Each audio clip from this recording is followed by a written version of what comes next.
policy of the people, 80% of Obamacare mandate, paid by sub $50K households. Barack Obama ran as a hero for the common American, promising hope and change for the nation's downtrodden. It's no surprise that his signature legislation, Obamacare, was also marketed as an amazing benefit for the middle class and poor Americans. However, a new report reveals that Obama's true legacy should actually be taking money out of the pockets of average Americans in one of the rawest deals since Bernie Madoff. According to Forbes, contributor Ryan Ellis, the individual mandate that is at the center of Obamacare actually hits working-class families the hardest. The mandate is a tax, which punishes those who can least afford it, Ellis wrote. He looked at the breakdown of who actually pays the individual mandate surtax, which is the penalty that kicks in if a person doesn't purchase government-approved health insurance. What he found was shocking.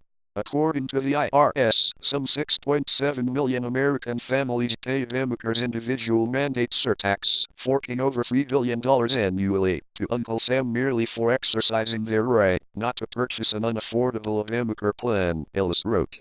It turns out most of these taxpayers are solidly in the middle class.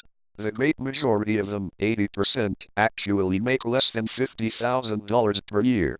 This is perhaps the most regressive tax we have on the books today.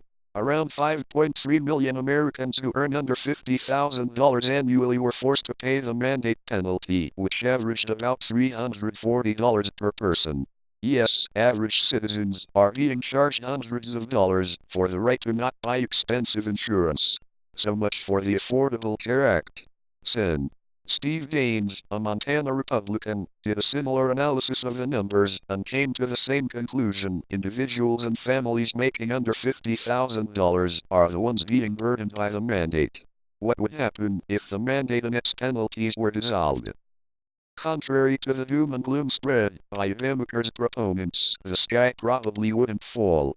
Ending the individual mandate surtax will not cause anyone to lose their health insurance, Ellis argued.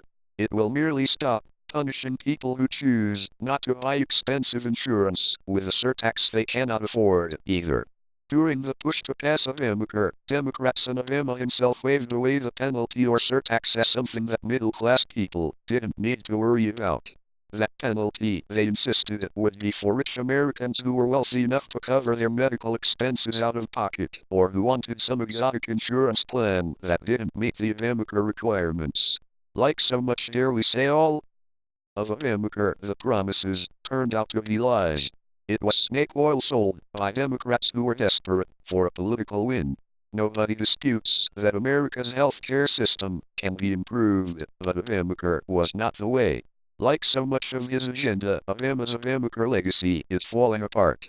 Please press share on Facebook to help spread these eye-opening facts about the Affordable Care Act. What do you think is going to happen to Obamacare in the long run? Scroll down to comment below.